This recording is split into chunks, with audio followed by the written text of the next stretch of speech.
제가 아주 성경적이다 하고 좋아하는 사자성어들이 몇 개가 있습니다. 그 가운데 하나가 세옹지마라고 하는, 제가 자주 인용을 하죠, 이 한자 성어예요. 그 유래와 의미를 지금 설명드릴 시간은 없습니다. 이 말은 좋은 일인 것처럼 보이는 일 속에도 나쁜 일의 가능성이 감추어져 있고, 명백히 나쁜 일인 것처럼 보이는 일 속에도 좋은 일의 가능성이 감추어져 있다, 이런 의미로 저는 해석을 합니다. 그러니 좋은 일이라고 해서 지나치게 교만해서도 안 되고요, 또 나쁜 일이 일어났다고 해도 지나치게 절망할 필요는 없습니다. 모든 좋은 일 가운데 나쁜 일의 씨앗이 숨겨져 있고, 모든 나쁜 일 가운데 좋은 일의 씨앗이 숨겨져 있죠. 지금 우리가 함께 읽어나가고 있는 사도행전의 처음 그리스도인들, 처음 교회 역시 이 세옹지마의 관점에서 해석을 할 수가 있습니다. 자, 예수가 이제 승천하시는 거예요. 헤어지는 겁니다. 부담스러운 일이죠. 두려운 일이에요. 나쁜 일인 것처럼 보입니다. 하지만 예수께서 승천하신 이후에 성령을 새롭게 만나게 되지요. 새로운 일, 좋은 일이 열리는 것입니다.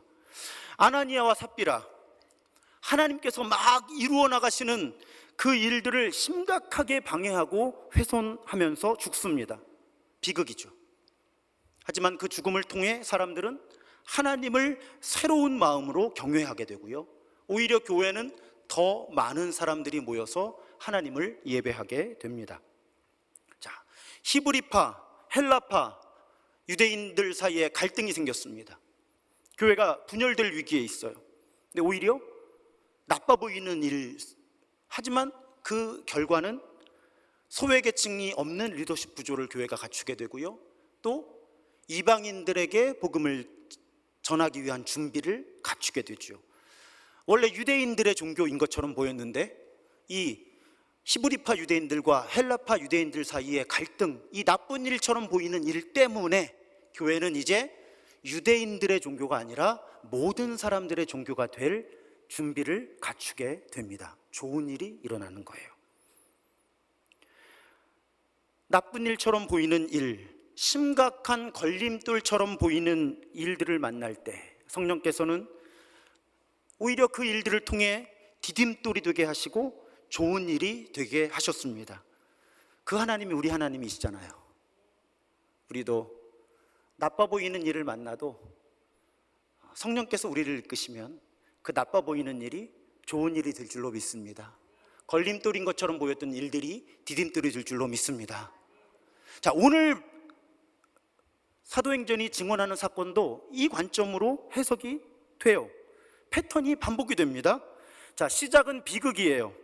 스데반의 순교가 있었죠. 지난주 본문에서 그 순교가 대규모 박해로 이어집니다.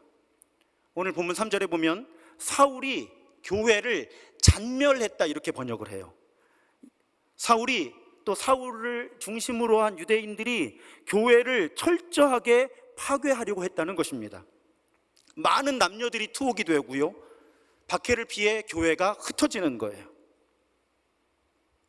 오늘 본문 1절은 예루살렘에 있는 교회가 사도 외에는 다 유대와 사마리아 모든 땅으로 흩어졌다라고 그렇게 기록하고 있습니다. 분명히 비극이죠, 여러분. 박해가 일어났고요, 그리스도인들이 투옥되고요, 많은 그리스도인들이 흩어졌어요. 비극입니다. 나쁜 일처럼 보여요. 그런데 그 비극 속에서도 하나님께서 그 뜻에 순종하는 사람들을 통해 이루시는 일들이, 좋은 일들이 일어나더라 하는 거죠. 오늘 본문 4절에 보면 그 흩어진 사람들이 두루다니며 복음의 말씀을 전했다, 이렇게 기록하고 있어요. 자, 그러면 세옹지마의 관점에서 어떻게 풀어볼 수 있을까요? 자, 박해 때문에 흩어진 사람들이 가는 곳마다 하나님의 말씀을 전해요. 그래서 사람들이 그리스도인들이 보이는 그 표적들을 보았고요, 복음을 들었고요, 회심하면서 세례까지 받게 됩니다. 자, 여러분, 어쩌면 박해가 없었다면 매우 느린 속도로 일어날 수밖에 없었던 그런 일들이 박해 때문에 촉진되는 거죠. 박해는 분명히 나쁜 일이지만 그 박해 때문에 하나님 나라 복음이 매우 빠른 속도로 넓은 지역으로 확산되는 좋은 일이 일어나더라 하는 것입니다. 이 박해의 주도적인 역할을 한 사람이 사울이라고 말씀드렸죠. 전도의 주도적인 역할을 한 사람이 7사람 가운데 하나였던 빌립입니다. 오늘 본문 5절과 6절에 보면요, 빌립이 사마리아 성에 내려가 그리스도를 백성에게 전파하니 무리가 빌립의 말도 듣고 행하는 표적도 보고 한 마음으로 그가 하는 말을 따르더라, 이렇게 기록하고 있어요. 자, 이제 복음이 사마리아로 전파가 돼서요, 사마리아 사람들이 회심합니다. 빌립을 통해서. 이 과정에서 본문이 2개의 에피소드를 기록하고 있습니다. 첫 번째 에피소드 사건은 시몬이라는 사람을 중심으로 일어나요. 이 시몬은 마술사입니다. 어마어마한 마술사였던 것 같아요. 사람들이 이 시몬이 마술을 하는 걸 보고 야, 저건 하나님이 하시는 건가 봐 하고 생각할 만큼 이 시몬은 대단한 마술사였습니다. 그런데 이 시몬이 빌립을 포함해서 그리스도인들이 행하는 기적, 행하는 표적들을 보니까 이게 진짜인 거예요. 왜 점술가들이 예수 정말로 믿는 사람 먼저 알아본다는 그런 속설도 있잖아요. 자기는 그저 마술사였을 뿐이에요. 마술을 잘하니까 사람들이 저건 하나님이 하시는 일인가 봐 하고 칭찬해주고 부와 명예를 얻었겠죠. 그래서 우쭐했을 거예요. 그런데 그리스도인들이 하는 일들을 보니까 이게 진짜인 거죠. 그래서 진짜를 알아보고 이 빌립이 회심을 합니다. 그리스도인이 되기로 결심하는 거예요. 그런데 그 과정 속에서 어떤 사건이 일어나는가 하면 이제 예루살렘에 있던 사도들이 지원군으로 이 사마리아 전도 작전에 참여합니다. 그래서 예루살렘에서 이 사마리아로 와서 이 사마리아 사람들이 성령을 경험하도록 도와줘요. 빌립이 이걸 본 거예요. 그러면서 욕심이 생깁니다. 그래서 어떤 제안을 사도들에게 하는가 하면 내가 돈을 많이 줄 테니까 이렇게 안수하면 이 사람들이 성령을 경험하게 하는 이 능력을 좀 나한테 팔아라, 그렇게 제안을 하는 거예요. 베드로가 이런 시몬의 시도를 격렬하게 책망합니다. 그래서 여러분, 여기서 유래한 영어 단어가 하나가 있는데 시몬이라고 하는 영어 단어가 있어요. 성직 매매를 뜻합니다. 목회 자리를 돈을 주고 거래를 하는 거예요.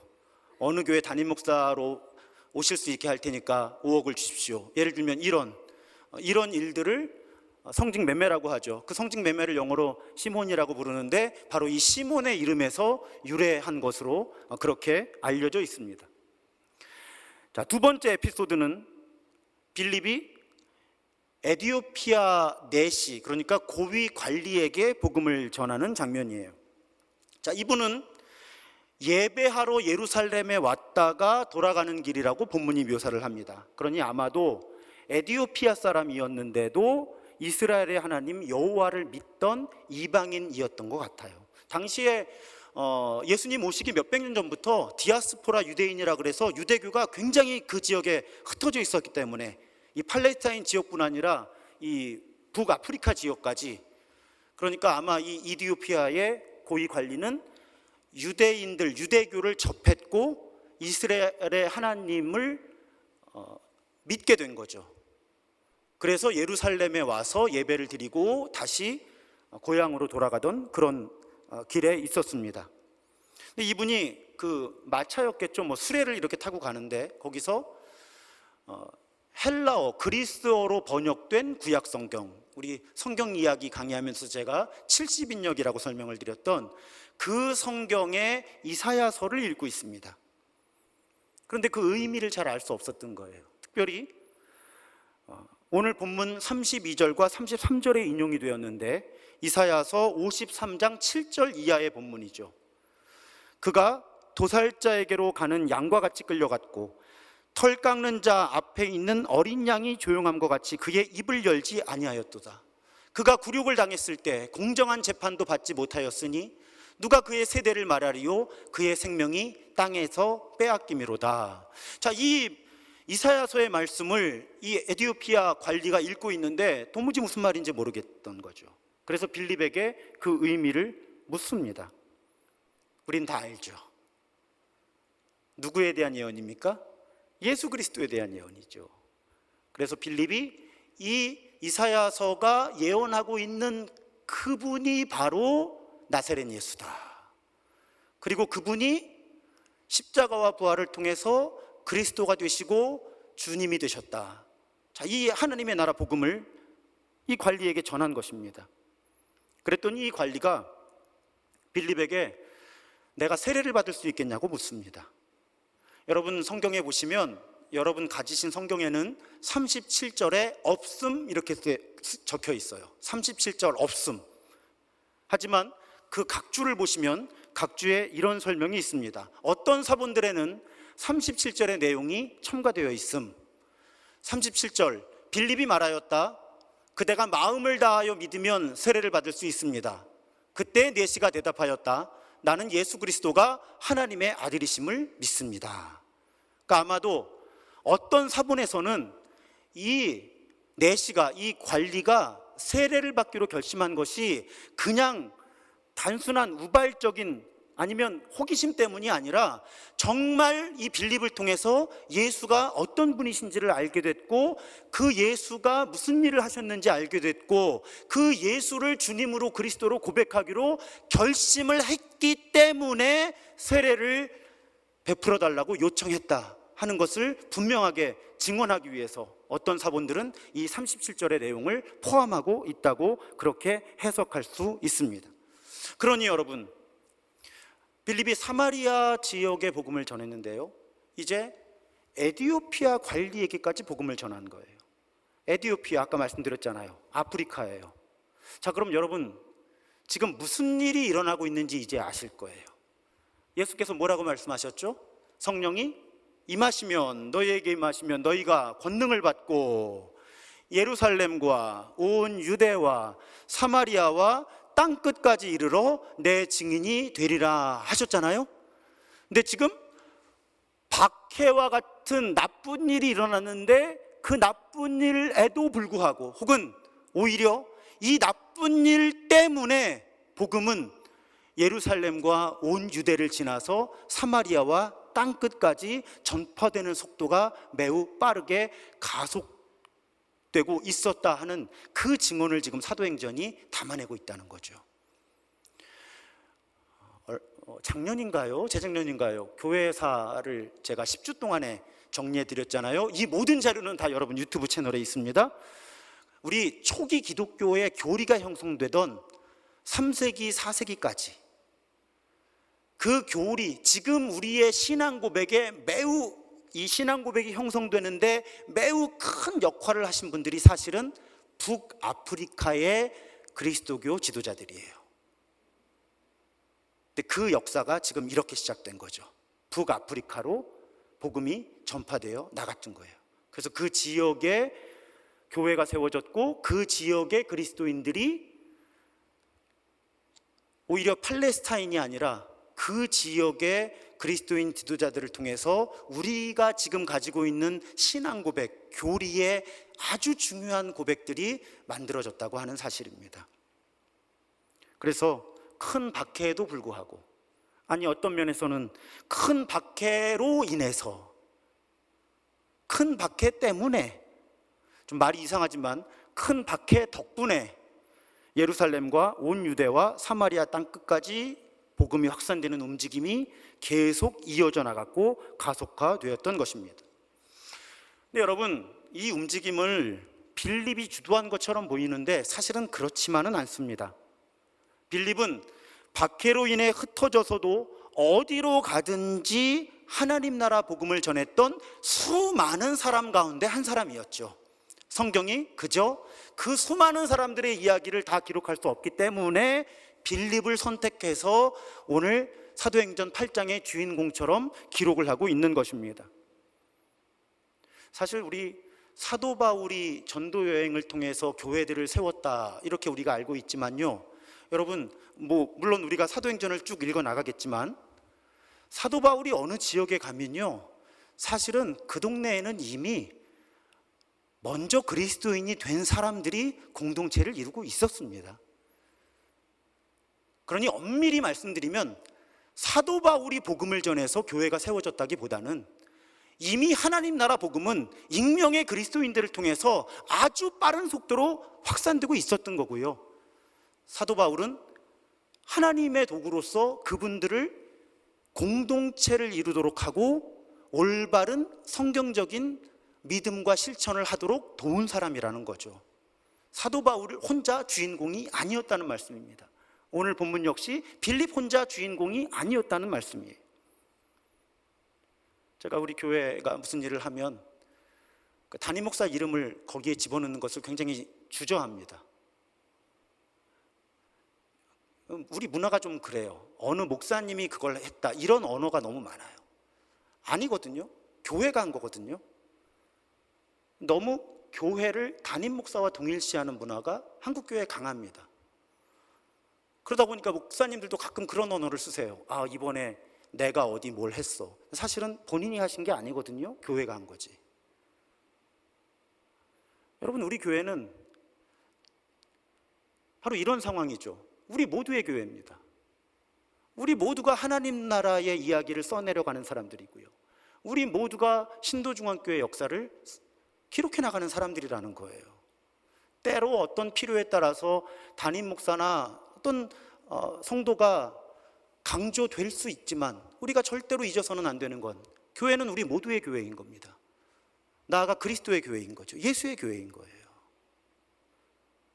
사도행전 역시 그런 맥락에서 빌립의 역할을 증언해주고 있다는 것을 잊어서는 안 됩니다.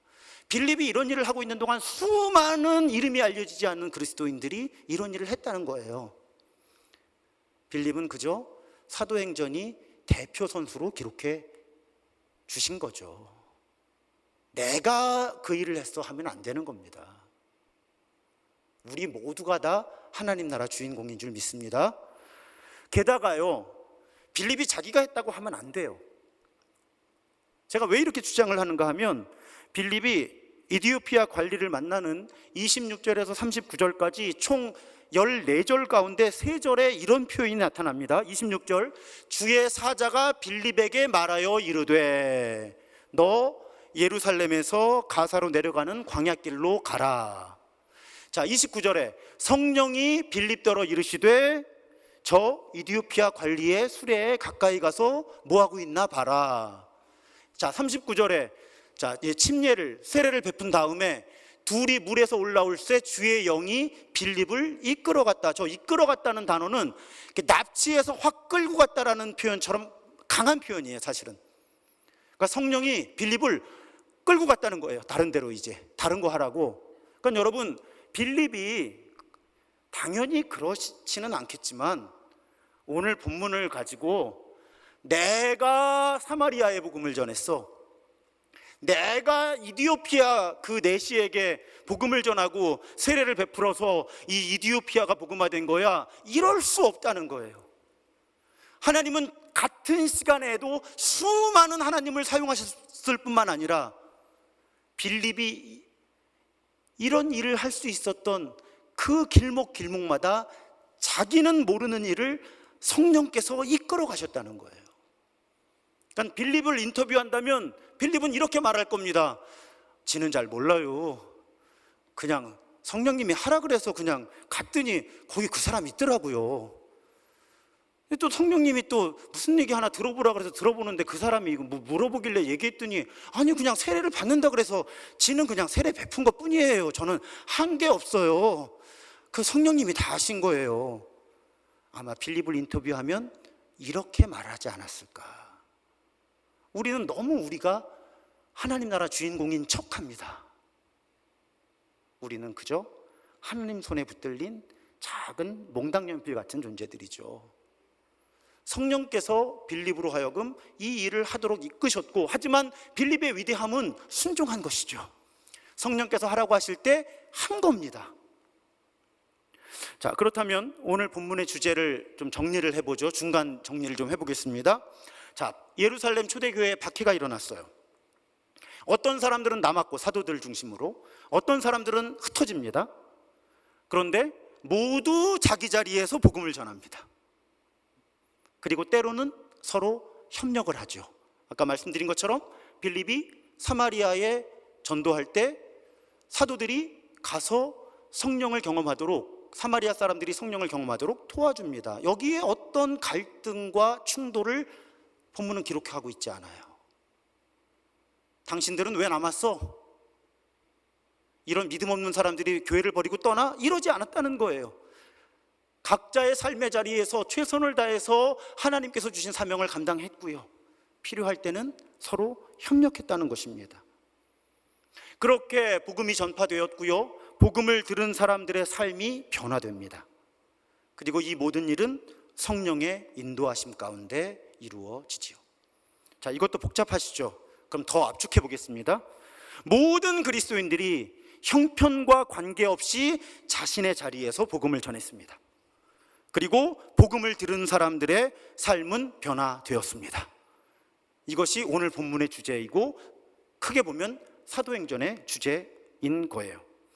여러분, 우리 교회 새가족과정 첫 시간에 뭘 배웁니까? 여러분, 복음은 우리를 죽은 다음에 천국에 보내주는 그런 능력만 있는 것이 아니다. 복음은 바로 오늘, 바로 지금, 바로 여기서 우리의 삶을 변화시키는 능력이 있다. 그래서 우리는 그리스도인들이 되는 겁니다. 그래서 복음을 배우는 거예요. 바로 지금 여기서 내가 하는 일 속에서 하나님의 뜻이 이루어지고, 내가 다른 사람이 될 수 있는, 다른 삶을 살아갈 수 있는, 나를 그렇게 만들 수 있는 능력이 복음에 있기 때문에 우리는 그래서 그리스도인이 되는 겁니다. 죽은 다음에 천국 가려고 그리스도인 되는 거 아니라고 말씀을 드리죠. 이 가르침을 저는 뜻밖의 사건에서 경험을 합니다. 얼마 전에요. 김종국이라고 아시죠? 좀 아시면 아신다고, 모르시면 모르신다고 좀 이렇게 눈빛이라도 좀 신호를 주시지, 어쩌면 그렇게 무심하세요 다들. 아시죠? 네, 그게 대답까지 크게 하실 필요는 없고요, 눈빛만 이렇게 좀 보내주셔도 제가 다 캐치하거든요. 근데 눈빛도 안 보내주시더라고요, 좀 아까는.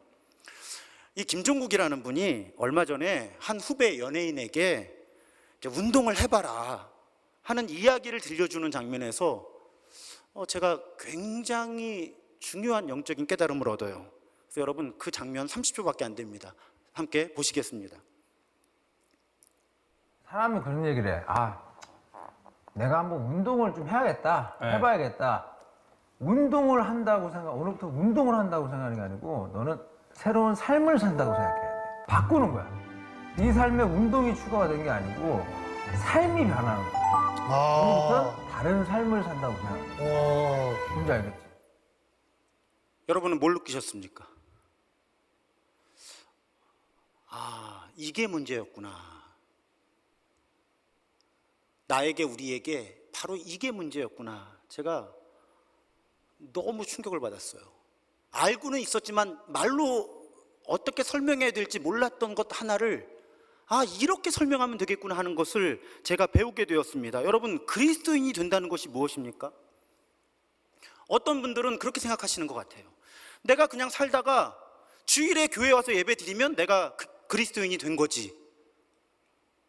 내가 그냥 그렇게 살다가 내 삶에 뭔가를 이렇게 하나씩 얹으면서 그리스도인이 된다고 우리는 그렇게 착각하는 거예요. 그냥 나는 안 변해요. 그냥 나는 나예요. 아무것도 변하지 않아요. 근데 예배를 더하고 헌금을 더하고 교회 봉사를 더해요. 그러면서 더 많은 것이 내 삶에 더해지면 나는 그만큼 더 나은, 괜찮은 그리스도인이 된다고 믿어버리는 거예요. 여러분, 그렇지 않은 거예요. 그리스도인이 된다는 건 아까 김종국 씨의 표현대로 하면 우리 삶에 뭔가가 추가되는 것이 아니라 삶이 변하는 거예요. 다른 삶을 살게 되는 거예요. 왜 기독교라는, 그리스도교라는 종교가 많은 사람들에게 짐일까, 부담일까? 아, 바로 이거다. 내 삶에 뭔가를 얹으면서 그리스도인이 된다고 생각을 하니까 점점 무거워지는 거예요, 교회 다닐수록. 아예 내가 예수 때문에 다른 사람이 된다고 생각을 하고 살아야, 그래야 삶이 가벼워지는 거예요, 예수 믿을수록. 지금 이 순간 이해 안 되시면요, 여러분 잘 생각해 보세요. 이 의미를, 스스로의 자신의 영적 여정을 한번 이렇게 살펴보세요. 저는 어릴 때를 생각해 보면 그냥 얹었던 것 같아요. 하나하나 얹어서 더 많은 걸 하면 내가 그리스도인이 된다고 생각했던 것 같아요. 그리고 지금 돌아보면 제 주변에 많은 어른들도 그런 그리스도인들이 많았던 것 같아요. 근데 여러분, 그리스도인이 된다는 건 내가 다른 사람이 되는 거예요. 다른 삶을 살게 되는 거예요. 그 과정에서 예배도 드리는 거고요. 그 과정에서 헌금이나 어떤 헌신을 하게 되는 거고요. 그 과정에서 자연스럽게 내가 사랑하는 사람이 되니까, 섬기는 사람이 되니까 교회 안팎에서 뭔가를 하게 되는 거죠. 그러면 여러분, 종교가 무겁질 않아요. 하면 할수록 가벼워져요, 사실은. 이걸 김종국이 알려줬어요. 어떻게 설명하면 되는지.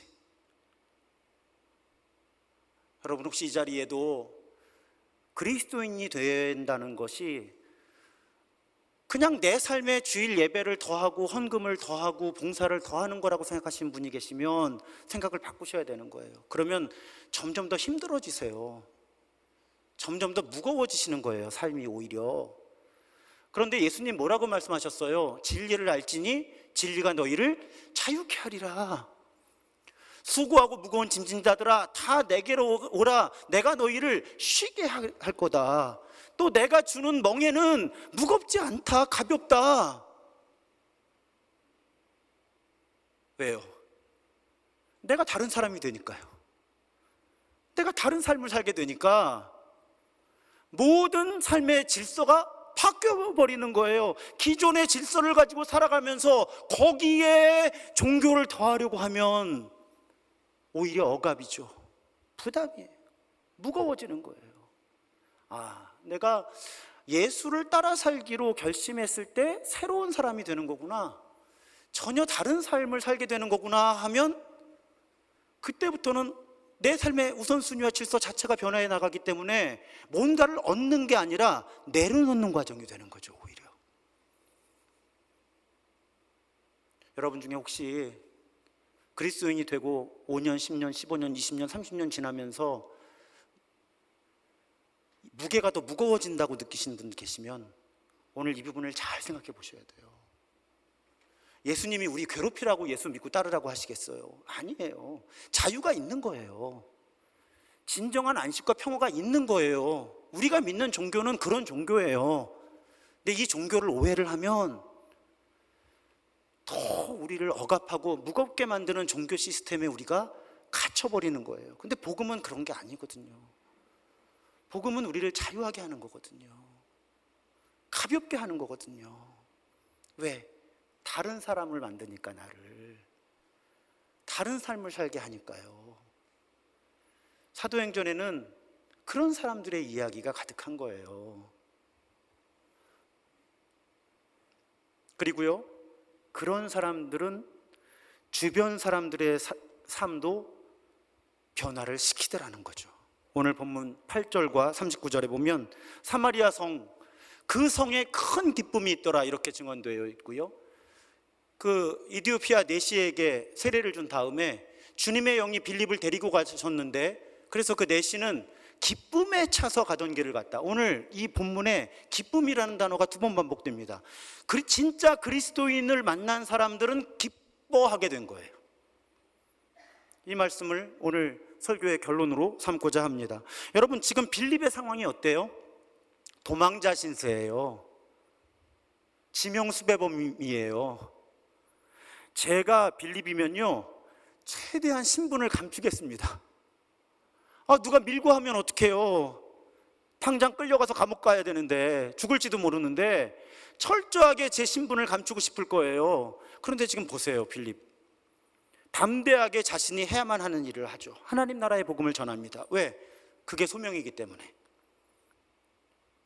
그렇게 빌립이 자신의 형편과 관계없이, 형편이 매우 나쁜 상황 속에서도 자신의 소명에 따라 신실하게 살아갔을 때 빌립을 만난 사람들은 다 기뻐하게 되었다는 거예요. 삶의 기쁨이 회복되었다는 것입니다.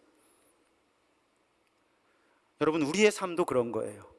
예수의 사람들, 성령의 사람들이 자신의 소명에 따라 일상을 살아갈 때, 세상을 살아갈 때 우리 때문에 우리를 만나는 사람들의 삶에 기쁨이 회복된다고 하는 것입니다.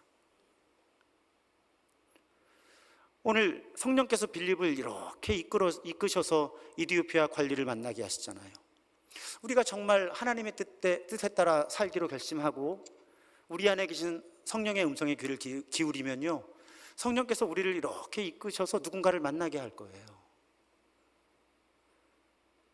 그런데 그 사람하고 이야기를 나누고요, 때로는 아주 많은 시간이 흐른 뒤에, 어떤 때는 정말 몇 년이 지난 다음에, 여러분 그런 경험이 있으시죠? 아니 사실은 내가 그때 이런 어려움이 있었는데, 아니 그때 집사님 거기 만나서 집사님이 그때 그 얘기 해주는데 갑자기 내가 삶에 소망이 생기더라고. 갑자기 내가 뭐라고 설명은 못하겠는데 이렇게 하면 되겠구나 생각이 들더라고. 한번 살아봐야 되겠다는 생각이 나더라고. 여러분, 그럴 때 우리가 빌립이 되는 거예요. 우리도 모르는 사이에. 이건 우리가 애써서 되는 일이 아니에요. 아니, 애쓰지 마세요. 애쓰면 오히려 어찌 보면 위선자가 될 가능성이 더 많아요. 그냥 성령님이 이끄시는 대로 이렇게 맡기고 사는 연습을 하다 보면 시간이 많이 지난 다음에, 저는 가끔 그런 얘기를 듣거든요. 누굴 만났어요. 사실은 친했던 사이도 아니고, 정말 미안한데 어떤 때는 이름도 기억이 안 나고 내가 이 사람을 어느 교회에서 만났었나, 이런 희미한 기억 속에 어떤 누군가를 만났는데 갑자기 그분이 그러는 거예요. 목사님 그때 설교 시간에 그런 말씀 하셨는데 제가 그때 그 말씀에 정말 힘을 얻고 지금 잘 버티고 살고 있습니다. 저는 그런 설교를 한 기억이 없어요. 아무리 생각을 해봐도. 그럼 또 어떤 때는 궁금해서 와서 원고 뒤져보거든요. 왜냐면 원고를 제가 버리지 않기 때문에 설교 원고가 다 있어요. 근데 원고에도 그런 얘기는 없어요. 아무리 봐도. 그러니까 원고에도 없는 얘기를 아마 저는 그냥 설교 가운데 했던 거죠. 근데 그분은 그 짧은 이 멘트가 자기의 삶을 바꾸는, 삶의 위기를 극복하게 하는, 포기하고 싶었는데 포기하지 않게 하는, 삶을 버티고 살아내게 하는 그런 힘이 되었다는 거예요. 그게 은혜죠. 우리가 하나님의 인도하심에 따라 살아가면 우리가 만나는 사람들에게 그런 일이 일어난다는 거예요. 우리가 깨닫든 깨닫지 못하든. 제가 믿음이 좋아져서 목회를 계속할 수 있는 거예요. 이 눈에 아무 증거 아니 배워도 지금 오늘 이 말씀을 듣는 분 가운데 어떤 분은 이 말씀을 통해서 삶의 변화가 일어나는구나, 저는 믿는 거예요. 하나님이 빌립을 움직이셔서 그런 일을, 빌립을 만나는 사람들에게 기쁨을 회복하신 하나님이 저를 만나는 사람들의 삶의 기쁨을 회복하게 하실 거고요, 여러분을 만나는 사람들의 삶의 기쁨을 회복하게 하실 줄로 믿습니다. 아시잖아요. 어떤 때는 따뜻한 격려의 말 한마디가 사람 버틸 수 있게 하는 거, 살아낼 힘 얻게 하는 거. 어떤 때는 정말 보잘것없는 작은 선물 하나가, 친절한 행동 하나가, 등 한번 툭 쳐주는 그 터치가 삶을 포기하려고 했던 사람에게 다시 살아낼 힘을 주는 거, 여러분 아시잖아요. 우리가 정말 성령의 인도하심에 따라가면 하나님이 우리를 그런 기쁨의 도구로 사용하신다는 거죠. 그렇게 우리는 예수를 전염시키는 사람들의 삶을 살아갑니다. 그럴 때 우리는 세상의 기쁨이 되고요, 세상이 우리 때문에 더 좋은 곳이 되는 거예요. 여기까지 설교 원고를 썼는데 어제는 그래도 감사하게 하나님이 10시 반에 또 좋은 깨달음을 하나 주셨어요. 시 한 편을 찾아보게 되었습니다. 이혜인 수녀의 시인데요, 기쁨이란 반지는 이라고 하는 시입니다. 기쁨은 날마다 내가 새로 만들어 끼고 다니는 풀꽃 반지.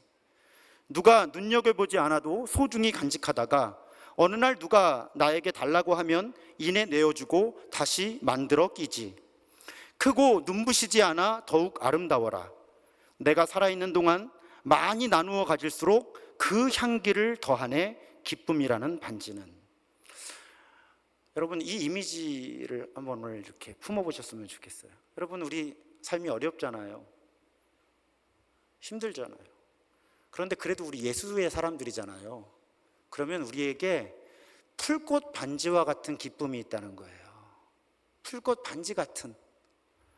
그래서 그 풀꽃 반지 같은 기쁨을 가지고 살아간다는 거예요. 그러다가 어떤 사람을 만났는데 이 사람에게 이 풀꽃 반지가 필요해. 이 작은 기쁨이 필요해. 그러면 기꺼이 그 풀꽃 반지를 뽑아서 그 사람 손가락에 끼워주는 거예요. 아까워하지 말고.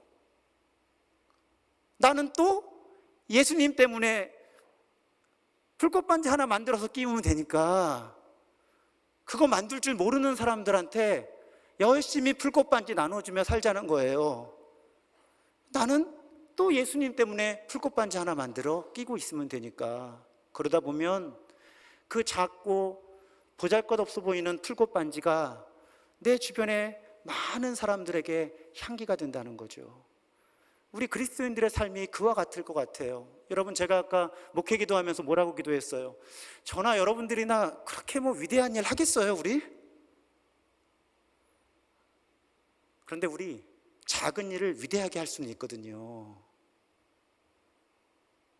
그런 맘 먹고 살면 돼요. 작은 일을 위대하게 한다는 게 무슨 뜻일까요? 예수의 마음으로 하는 거예요. 사랑하는 마음으로 섬기면서. 그런 삶을 살아가는 사람들이 마치 작은 풀꽃 반지 하나 만들어서 기뻐하는 삶을 살다가 그거 필요한 사람들이 있으면 그 풀꽃 반지 뽑아서 그 사람의 손가락에 끼워주면서 작은 기쁨을 누리게 하고요. 그리고 나는 또 예수님하고 함께 풀꽃 반지 만들어 끼고 살면 되는 거죠. 그렇게 하루하루 살아가면 나 때문에 우리 주변에 예수의 향기가 넘쳐나게 되는 거예요. 심지어는 나도 모르는 사이에. 오늘날 왜 이렇게 크고 위대한 일을 하려고 욕심부리는 사람들이 많은지 모르겠어요. 그런데 크고 위대한 일 가운데 많은 부분들은 오히려 하나님의 이름을 가려요. 예수의 향기가 드러나지 못하게 해요.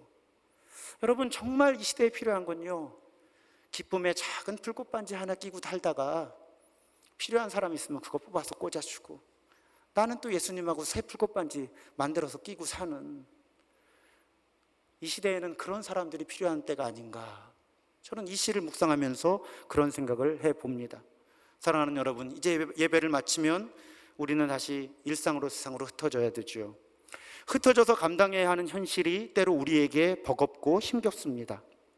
하지만 오늘 박해 때문에 흩어진 이 사도행전의 그리스도인들이 오히려 하나님 나라의 전화위복, 세웅지마를 경험했던 것처럼 우리가 예수를 따라 살면 우리 때문에, 우리를 통해서 우리 주변 사람들이 기쁨을 얻게 될 거고요, 하나님이 참 기뻐하실 거예요.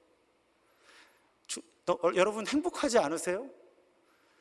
우리가 작은 기쁨의 풀꽃반지 나누어주는 삶을 살면요, 우리 때문에 우리 주변 사람들도 행복해지고요, 나도 행복해지는데 하나님도 행복해지세요. 우리 그렇게 하나님도 기쁘시게 하고 나도 기쁘고 우리 주변 사람들도 기쁘게 하는 그런 진짜 하나님 나라 복음의 사람들로 살아가게 되기를 주님의 이름으로 축복합니다.